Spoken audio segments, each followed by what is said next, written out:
ಐತೆ ಕಣ.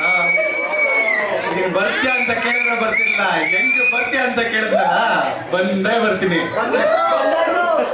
ನಾವು ಎಲ್ಲೇ ಹೋದ್ರು ಯಾವಾಗ್ಲೂ ಎರಡನ್ನ ಬ್ಯಾಕಪ್ ಹಾಕೊಂಡೇ ಹೋಗೋದು. ಒಂದು ಟೂಲ್ಸ್, ಇನ್ನೊಂದು ವಾಯ್ಸ್. ನಮಸ್ಕಾರ ಎಲ್ರಿಗೂ. ನನ್ನ ಹೆಸರು ಕಿರಣ್ ಅಂತ. ಇನ್ನು ಬ್ಯಾಚುಲರು, 35 ವರ್ಷ. ಏನಕ್ಕೆ ಕೇಳ್ತಾ ಇದ್ದೀನಿ ಅಂತ ಮುಂದೆ ಕೇಳ್ತೀನಿ. ಎಲ್ಲ ನೋಡಿದ್ರೆ ಆಚೆ ಕಡೆಯಿಂದ ನಾವು ಪ್ರಮೋಷನ್ ಮಾಡ್ತಾ ಇದ್ದಾರೆ. ಹುಡುಗಿರೆಲ್ಲ ಇನ್ಸ್ಟಾಗ್ರಾಮ್ ಅಲ್ಲಿ ರೀಲ್ಸ್ ಹಾಕೊಂಡು ಪ್ರಮೋಷನ್ ಮಾಡ್ಕೊಡ್ತಾರೆ. ನಮ್ಗೆ ಪ್ರಮೋಷನ್ ಮಾಡ್ಕೊಳ್ಳೋದಕ್ಕೆ ಎಲ್ಲೂ ಚಾನ್ಸ್ ಸಿಗೋದಿಲ್ಲ. ಅದಕ್ಕೆ ಈ ಚಾನ್ಸ್ ತಗೊಂಡು ಬಂದ್ಬಿಟ್ಟಿದ್ದೀವಿ. ಏನ್ ಮಾತಾಡೋದು ಅಂತ ಗೊತ್ತಿಲ್ಲ, ಯಾಕೆಂದ್ರೆ ಒಂದು 20-30 ಜನ ಬರ್ತಾರೆ ಅಂತ ಅನ್ಕೊಂಡ್ಬಿಟ್ಟಿದೆ.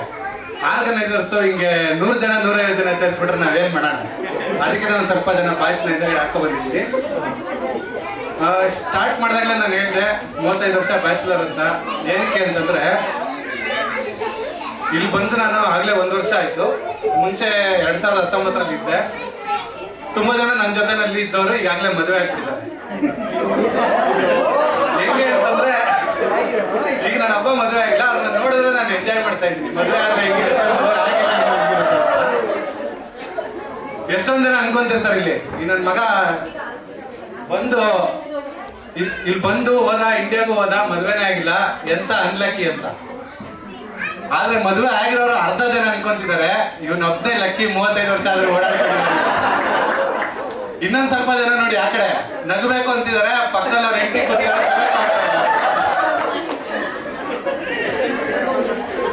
ಈ ಮದುವೆ ಅನ್ನೋದು ಯಾರು ಮಾತಾಡ್ತಾ ಇದ್ರು, ಅಪ್ಪ ಅಮ್ಮ ಹೆಣ್ಣು ನೋಡ್ತಾ ಇದಾರೆ ಇಲ್ಲ ಗಂಡು ನೋಡ್ತಾ ಇದಾರೆ ಆ ಥರದ್ದೇನೋ ಅಂತ ಇದ್ರು. ನಾನು ಸುಮಾರು ಜನ ಪ್ರೊಫೈಲ್ಸ್ ನ ಮ್ಯಾಟ್ರಿಮೋನಿಯಲ್ಲಿ ನೋಡ್ತಾ ಇದ್ದೆ, ಗ್ರೂಪ್ಗಳಲ್ಲಿ ಆಗ್ತಾ ಇದ್ದೆ, ಪ್ರೊಫೈಲ್ಗಳು ಬರ್ತಾ ಇತ್ತು, ಹೋಗ್ತಾ ಇತ್ತು. ಸುಮಾರು ವರ್ಷ ಅದ್ರಲ್ಲಿ ಸವಸ್ಬಿಟ್ಟಿದೀವಿ. ಇಷ್ಟು ವರ್ಷ ಸವಸಿದ ಮೇಲೆ ನಮ್ಗೆ ಒಂದು ವಿಷಯ ಅರ್ಥ ಆಯ್ತು. ಈ ಮದುವೆ ಅನ್ನೋದೇನು ಅಂತಂದ್ರೆ ಒಂದು ತರಕಾರಿ ವ್ಯಾಪಾರ ಇದ್ದಂಗೆ. ಏನಕ್ಕೆ ತರಕಾರಿ ವ್ಯಾಪಾರ ಅಂತ ಕರಿತೀವಿ ಅಂದ್ರೆ, ನೀವೆಲ್ಲರೂ ಗೊತ್ತಿರುತ್ತೆ, ಮಾರ್ಕೆಟ್ ಅಲ್ಲಿ ಬೆಳಗ್ಗೆ 4 ಗಂಟೆಗೆ ಹರಾಜ್ ಆಗ್ತಾರೆ. ಯಾವ ತರಕಾರಿ ಹರಾಜಿಗೆ ಆಗ್ತಾರೆ ಅಂತಂದ್ರೆ ಅವಾಗಿಂದ ಫ್ರೆಶ್ ಮಾರ್ಕೆಟ್ ಅಲ್ಲಿ ಬಂದಿರುತ್ತೆ. ಮೊದ್ಲೇ ಬುಕ್ ಮಾಡ್ಕೊಂಡಿರ್ತಾರೆ ಇದು ನಮ್ಗೆ ಅಂತ, ಆಮೇಲೆ ಮಾರಾಟ ಮಾಡ್ಕೊಳ್ಳೋದು. ಅದೇಂಗೆ ಅಂದ್ರೆ 20 ರಿಂದ 24 ವರ್ಷದವರು ಫ್ರೆಶ್ ತರಕಾರಿ ಬೆಳಗ್ಗೆ ಹರಾಜ್ ಹೋಗ್ತಾರಲ್ಲ, ಆ ತರ ಅತ್ತೆ ಮಾವನ ಮಕ್ಕಳು ಅವರೆಲ್ಲ ನಮ್ಗೆ ಅಂತ ಮೊದಲೇ ಪ್ರಾಮಿಸ್ ಮಾಡ್ಬಿಟ್ಟಿರ್ತಾರಲ್ಲ, ಬುಕ್ ಮಾಡ್ಕೊಳ್ಳೋರು 20 ರಿಂದ 24 ಹರಾಜ್ಗೆ ಹೋಗೋ ತರಕಾರಿ. 25 ರಿಂದ 27 6 ಗಂಟೆ ತರಕಾರಿ, ಫ್ರೆಶ್ ತರಕಾರಿ. ಹೆಂಗಂದ್ರೆ ತುಂಬಾ ಡಿಮ್ಯಾಂಡ್ ಅವ್ರಿಗೆ. ಬೆಳಗ್ಗೆ ಹೊತ್ತು ಮನೆ ಮುಂದೆ ಗಾಡಿ ಬರುತ್ತೆ, ಇಲ್ಲಾಂದ್ರೆ ಮಾರ್ಕೆಟ್ ಇಂದ ಲೋಡ್ ತಗೊಂಡ್ಬಂದು ಹರಾಜ್ ಹಾಕಿ ಆಮೇಲೆ ಮಾರ್ತಿರ್ತಾರಲ್ಲ, ಅವ್ರನ್ನ 26 ರಿಂದ 27 ಇದರಲ್ಲಿ ಫ್ರೆಶ್ ತರಕಾರಿ 6 ಗಂಟೆ ಕನ್ಸಿಡರ್ ಮಾಡ್ತೀವಿ. 27 ರಿಂದ 30 ಸ್ವಲ್ಪ ಡಿಮ್ಯಾಂಡ್ ಇರುತ್ತೆ, ಆದ್ರೆ ಸ್ವಲ್ಪ ಬಾಡಾಗಿರುತ್ತೆ. 8 ಗಂಟೆ ತರಕಾರಿ ಅಂತ ಕರಿತೀವಿ. ಗಾಡಿ ತಗೊಂಡ್ಬಂದಿರ್ತಾರೆ, ರೇಟ್ ಸ್ವಲ್ಪ ಕಡಿಮೆ ಆಗ್ಬಿಡುತ್ತೆ. ಬೆಳಗ್ಗೆ 6 ಗಂಟೆಗೆ ಹೋದ್ರೆ ನೀವು 10 ರೂಪಾಯಿ ಮಾರ್ಬೇಕಾದ್ರೆ 20 ರೂಪಾಯಿ ಹೇಳಿದ್ರು ಕೊಡ್ತಾ ಹೋಗ್ತಾರೆ. ಫ್ರೆಶ್ ಆಗಿದೆ ನೋಡಿ ಮೇಡಮ್, ತಗೊಳ್ಳಿ ಅಂತ. ಅದೇ 8 ಗಂಟೆ ಆದ್ಮೇಲೆ ಒಂದ್ ಸ್ವಲ್ಪ ರೇಟ್ ಕಡಿಮೆ ಮಾಡಿರ್ತಾರೆ. ಅದು ಆದ್ಮೇಲೆ 30 ಏನಾದ್ರು ದಾಟ್ಬಿಟ್ರೆ 10 ಗಂಟೆ ತರಕಾರಿ ಅಂತ. ಏನಕ್ಕೆ 30 ಗಂಟೆ 10 ಗಂಟೆ ತರಕಾರಿ? ಡಿಮ್ಯಾಂಡ್ ಕಡಿಮೆ ಹೋಗಿರುತ್ತೆ. ಯಾರಾದ್ರೂ ತಗೊಂಡ್ರೆ ಸಾಕು ಅಂತ ತರಕಾರಿ ಕಾಯ್ತಾ ಇರ್ತಾನೆ. ನಮ್ಗೆಲ್ಲಾರು ಒಂಚೂರು ಕಡಿಮೆ ಸಿಕ್ಕಿದ್ರೆ ಸಾಕು ಅಂತ ಮನೆಯವ್ರು ಕಾಯ್ತಾ ಇರ್ತಾರೆ.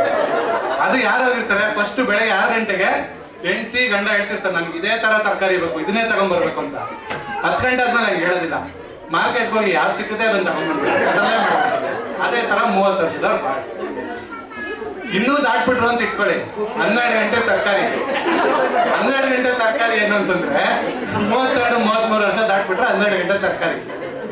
ಮಧ್ಯಾಹ್ನ ಬಿಸಿಲಲ್ಲಿ ಹಾಕೊಂಡು ನಿಂತಿರ್ತಾನೆ, ಯಾರೋ ಪಾಸ್ ಆಗ್ತಾ ಇರ್ತಾರೆ, ಬೇಕು ಅಂತ ಏನಾರು ಅನ್ಸಿದ್ರೆ ತಗೊಂಡು ಹೋಗ್ತಾರೆ, ಇಲ್ಲ ಅಂದ್ರೆ ಅದೇ ಇಲ್ಲ. ಇನ್ನೇನಾದ್ರು ಇನ್ನೊಂದ್ 2 ವರ್ಷ ದಾಟ್ಬಿಟ್ರ ನಂತರ 35 ಆಗ್ಬಿಟ್ರ ಅವ್ರದ್ದು 4 ಗಂಟೆ ತರಕಾರಿ. ಯಾರು ಗೊತ್ತಾ ತಗೊಂಡಿರೋದು? ಈ ಹೋಟ್ಲವ್ರು. ಅದು ಆಗೋಯ್ತು.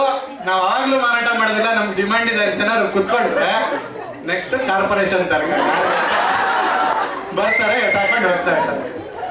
ಈ ತರ ನಡೀತೆ. ಮದುವೆ ಬಗ್ಗೆ ಮಾತಾಡ್ತೀನಲ್ಲ, ಸ್ವಲ್ಪ ಹುಷಾರಾಗಿರಿ. ಯಾರಾಗಿದ್ದೀರಾ 30s ಅಲ್ಲಿ? ಅಲ್ಮೀರಲ್ಲಿ ಬ್ಯಾಚುಲರ್ಸ್ಗಳನ್ನ ಹುಡ್ಕೋದು ತುಂಬಾನೇ ಕಷ್ಟ. ಯಾಕಂದ್ರೆ ಆಮ್ಸ್ಟರ್ಲಿನಲ್ಲಿ ಬಂದಾಗ ತುಂಬಾ ಬ್ಯಾಚುಲರ್ಸ್ ಇದ್ರು, ಇಲ್ಲೆಲ್ಲ ಮದುವೆ ಆಗಿ ಬಂದ್ಬಿಟ್ಟಿರ್ತಾರೆ. ಅದಕ್ಕೆ ಇನ್ನೊಂದ್ ಸ್ವಲ್ಪ ಜನ ಸೇರ್ತಾ ಇದ್ರು. ಹೆಂಗೆ ಅಂತಂದ್ರೆ ಬ್ಯಾಚುಲರ್ ಹುಡುಗಿರಿಲ್ಲ ಇಲ್ಲಿ. ಯಾರಾದ್ರೂ ಒಂದು ಜನ 4 ಜನ ಹೆಣ್ಮಕ್ಳಿದ್ರು 40 ಜನ ಗಂಡ್ಮಕ್ಳು ಬರ್ತಾರೆ.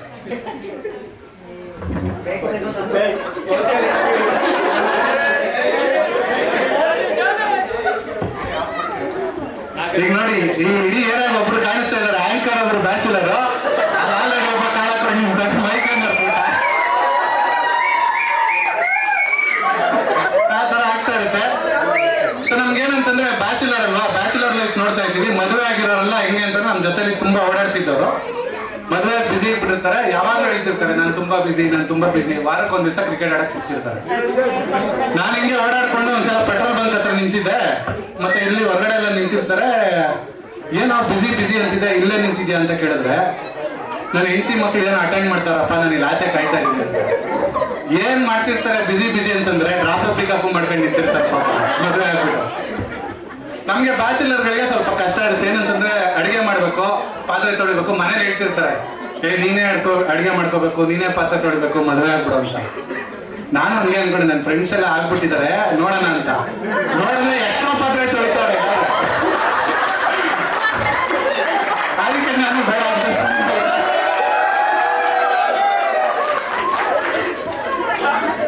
ಇನ್ನೊಂದೇನಂದ್ರೆ ಎಲ್ಲಾದ್ರೂ ಹೋಗ್ಬೇಕು ಅಂತಂದ್ರೆ ನಮ್ಗೆ ಏನ್ ತೊಂದರೆ ಇಲ್ಲ ಬ್ಯಾಚುಲರ್ಸ್ಗೆ. ಇವಾಗ ಹೋಗ್ತೀವಿ, ಮನುಷ್ಯ ಬರ್ತಾ ಇದೀನಿ ಪಾರ್ಟಿ ಮಾಡೋಣ ಸಂಜೆ ಅಂದ್ರೆ ಹೋಗ್ತೀವಿ, ವಾಪಸ್ ಮನೆಗೆ ಬರ್ತೀವಿ ಅಲ್ವ ಅಂತ ಗೊತ್ತಿಲ್ಲ. 1 ದಿವ್ಸಕ್ಕೆ ಬರ್ಬೋದು, 2 ದಿವ್ಸಕ್ಕೆ ಬರ್ಬೋದು, 3 ದಿವ್ಸಕ್ಕೆ ವಾಪಸ್ ಬರ್ಬೋದು.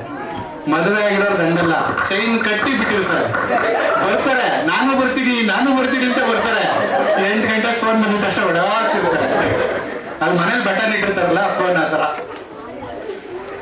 ನಾವು ಬ್ಯಾಚುಲರ್ಸ್ ನಮ್ಗೇನ್ ಕಷ್ಟ ಇಲ್ಲ ಅಂತಲ್ಲ, ನಮಗೂ ಕಷ್ಟ ಇದೆ. ಹೆಂಗೆ ಅಂದ್ರೆ ಅಡಿಗೆ ಮಾಡ್ಕೋಬೇಕು, ಈ ಹಬ್ಬ ಹರಿದಿನಗಳು ಬಂದ್ಬಿಟ್ರೆ ವೆರೈಟಿ ಮಾಡಕ್ ಬರೋದಿಲ್ಲ. ಯಾರಾನ ನಮ್ಮನ್ನ ಕರಿತಿರ್ತಾರ ಅಂತ ಕಾಯ್ತಾ ಇರ್ತೀವಿ, ಖಾಲಿ ತಕ್ಷಣ ಹೊಡಬಿಡ್ತೀವಿ. ಕೆಲ್ಸಕ್ಕೆ ಕರಿಬೇಡಿ, ಊಟಕ್ಕೆ ಮರಿಬೇಡ ಅನ್ನೋ ಕಾನ್ಸೆಪ್ಟ್. ಹಿಂಗೆ ವಯಸ್ಸಾಗ್ಬಿಟ್ಟು ಏನಾದ್ರು ಹುಡುಗಿ ನೋಡ್ತಾ ಇದ್ರೆ ಏನ್ ಪ್ರಾಬ್ಲಮ್ ಆಗುತ್ತೆ ಅಂದ್ರೆ, ನಾವು ನಾರ್ಮಲ್ ಆಗಿ ಒಂದು 27-28 ಯಾವ್ದಾದ್ರು ಮದುವೆಗೆ ಹೋದ್ರೆ ಅಲ್ಲೊಂದು ನೋಡೋ ಹುಡುಗ ಆ ಥರ ಈ ಥರ ಅಲ್ಲಿ ನೋಡು ಅಂತ ಹೇಳ್ತಿರ್ತಾರೆ. ಆಮೇಲೆ 30 ಏನಾದ್ರು ದಾಟ್ಬಿಟ್ಟು ನೀವು ಸುಮ್ಮನೆ ಅವ್ನು ನಿಂತೀರಿ, ಯಾರನ್ನು ನೋಡೋದೇ ಬೇಡ, ಹಿಂಗಂದ್ರೆ ಸಾಕು, ಅವ್ಳು ನಿಮ್ಗೆ ಬಿಡಲ್ಲ ಬಿಡವ, ಯಾಕೋ ವಯಸ್ಸಾಗಿದೆ. ಇನ್ನೊಂದ್ ಕಡೆ ತಿರುಗಿ ನೋಡ್ತೀವಿ, ಅವ್ಳಿಗೆ ಇನ್ನೂ 25 ವರ್ಷ ಕಣ, ನಿನ್ನ ಕೊಡೋದಿಲ್ಲ ಬಿಡೋ ಅಂತ. ನಾನು ಕೇಳೇ ಇರೋದಿಲ್ಲ. ಅದಂಗೆಲ್ಲ ಹೋಗ್ಲಿ. ಇವಾಗ ಇಲ್ಲಿಗೆ ಬಂದಿದೀವ, ಎಷ್ಟೊಂದ್ ಜನ ಹುಡುಗಿರ್ತಾರೆ, ಅಕಸ್ಮಾತ್ ಬ್ಯಾಚುಲರ್ ಇರೋರು ಏನಾದ್ರು ಸುಮ್ಮನೆ ಈಗ ಹಾಯ್ ಅಂತ ಮಾತಾಡ್ಸ್ಬಿಟ್ರೆ ಅವ್ರು ನನ್ನ ಮದುವೆ ಯಾಕೆ ನೋಡ್ತಾ ಇದ್ರು. ಆ ಥರ ಏನೂ ಇರೋದಿಲ್ಲ, ಸುಮ್ಮನೆ ಹಾಯ್ ಅಂದಿರ್ತೀವಿ. ವಯಸ್ಸಾಗ್ಬಿಟ್ರೆ ಈ ಥರ ಪ್ರಾಬ್ಲಮ್. ಸೊ ಅದಕ್ಕೆ ತುಂಬಾ ವರ್ಷ ಬ್ಯಾಚುಲರ್ ಆಗಿರ್ಬೇಡಿ ವಿನಯ್, ಬೇಗ ಮದುವೆ ಆಗ್ಬಿಡಿ. ಎಷ್ಟೋ ಜನ ಬಿಗ್ ಬಾಸ್ ನೋಡ್ತೀರಲ್ವಾ? ಯಾರು ಬಿಗ್ ಬಾಸ್ ನೋಡ್ತೀರಾ? ತುಂಬಾ ಜನ ಅನ್ಕೊಂಡಿದ್ದೀರಾ. ಇನ್ ಕೇಸ್ ಏನಾದ್ರು ಬಿಗ್ ಬಾಸ್ ಅಲ್ಮೀರಾನಲ್ಲಿ ನಡೆದಿದ್ರೆ, ಅಲ್ಮೀರಾನಲ್ಲಿ ಬಿಗ್ ಬಾಸ್ ನಡೆದು ಅದ್ರಲ್ಲಿ ನಾನೇನಾದ್ರು ಕ್ಯಾಂಡಿಡೇಟ್ ಆಗಿದ್ದಿದ್ರೆ ಯಾವ ತರ ಇರ್ತಾ ಇತ್ತು ಅಂತ ತೋರಿಸ್ತೀನಿ. ಕ್ಯಾಮ್ರಾ ಮುಂದೆ ಹೋಗಿ ನಿಂತ್ಕೊಂಡ್ಬಿಟ್ಟು, ಬಿಗ್ ಬಾಸ್ ಈ ಆಪರ್ಚುನಿಟಿ ಕೊಟ್ಟಿದ್ದಕ್ಕೆ ನಿಮ್ಗೆ ತುಂಬಾ ಥ್ಯಾಂಕ್ಸ್ ಬಿಗ್ ಬಾಸ್. ನಾನು ನನ್ನನ್ನ ಕಂಡ್ಕೊಳ್ಳೋಕ್ಕೋಸ್ಕರ ಈ ಒಂದು ಸ್ಥಾನಕ್ಕೆ ಬಂದಿದ್ದೀನಿ ಬಿಗ್ ಬಾಸ್. ಯಾಕೆಂದ್ರೆ ನನ್ನ ಜೀವನದಲ್ಲಿ ತುಂಬಾ ಕಷ್ಟಪಟ್ಬಿಟ್ಟಿದ್ದೆ, ನನ್ನ ಜೀವನ ಯಾಕೆ ಈ ತರ ಆಗ್ತಿದೆ ಅಂತ ತಿಳ್ಕೊಳಕ್ ಬಂದಿದ್ದೀನಿ ಬಿಗ್ ಬಾಸ್. ಅಲ್ಮೇಲೆ ಕನ್ನಡ ರಾಜ್ಯೋತ್ಸವ ನಡೀತಾ ಇರುತ್ತೆ, ಇಲ್ಲಿ ಬಂದ್ಬಿಟ್ಟಿರ್ತಾರೆ, ಕಿರಣ್ ಅವರೇ ನೀವು ಅಲ್ಮೇಲೆ ಕನ್ನಡ ರಾಜ್ಯೋತ್ಸವಕ್ಕೆ ಹೋಗ್ಬೇಕು ಅಂತ ಬಿಗ್ ಬಾಸ್ ಆದೇಶಿಸ್ತಾರೆ.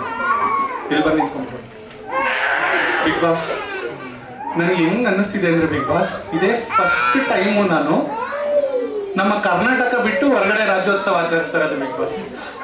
ನನಗಂತೂ ಎಷ್ಟು ದುಃಖನೇ ಆಗ್ಬಿಟ್ಟಿತ್ತು ಅಂತಂದ್ರೆ ಬಿಗ್ ಬಾಸ್, ನಮ್ಮ ಮನೆ ಹತ್ರ ನನ್ನ ಫ್ರೆಂಡ್ಸ್ ಎಲ್ಲ ಬಿಟ್ಟು ಹೊರಗಡೆ ಬಂದ್ಬಿಟ್ಟು ಅಯ್ಯೋ ತಡ್ಕೊಳಕ್ಕೆ ಆಗ್ತಿರ್ಲಿಲ್ಲ ಬಿಗ್ ಬಾಸ್. ಈಗ ನೋಡಿ ಬಿಗ್ ಬಾಸ್, ಇವ್ರನ್ನೆಲ್ಲ ನೋಡಿ ನನಗೆ ತುಂಬಾ ಸಂತೋಷ ಆಗ್ತಿದೆ, ನನಗೆ ಫ್ಯಾಮಿಲಿ ಅಂತ ನೆನೆಸ್ತಾ ಇದೆ ಬಿಗ್ ಬಾಸ್. ಈ ತರ ಬಿಗ್ ಬಾಸ್ ಕ್ಯಾಂಡಿಡೇಟ್ಸ್ ಗಳು ಆಕ್ಟಿಂಗ್ ಮಾಡ್ತಾರೆ. ಯಾರು ಜ್ಯೋತಿಷ್ಯ ನೋಡ್ತೀರಾ ಟಿವಿನಲ್ಲಿ?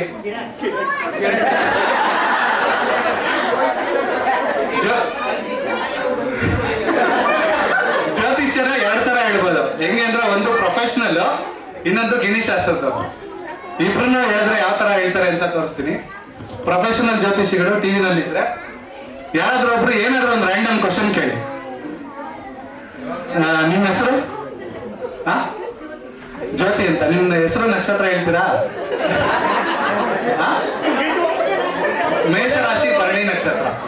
ಪ್ರೊಫೆಷನಲ್ ಜ್ಯೋತಿಷಿಗಳಾಗಿದ್ರೆ ಇವತ್ತು ದೀಪಾವಳಿ ಬೇರೆ ನೋಡ್ರಮ್ಮ, ನಿಮಗೆ ಈಗ ಮೇಷರಾಶಿ ಭರಣಿ ನಕ್ಷತ್ರ ಆಗಿರೋದ್ರಿಂದ ಇದೀಗ ಶನಿ 6ನೇ ಮನೆಗೆ ಬಂದು ಕೂತಿರೋದ್ರಿಂದ ಅಲ್ಲಿಂದ 12ನೇ ಮನೆ ಮೇಲೆ ದೃಷ್ಟಿ ಆಗ್ತಿರೋದ್ರಿಂದ ಸ್ವಲ್ಪ ನಷ್ಟಗಳು ಜಾಸ್ತಿ ಇರ್ತಾವೆ. ಆದ್ರೆ ನೀವೇನು ಎದುರಬೇಕಾಗಿದ್ದಿಲ್ಲ.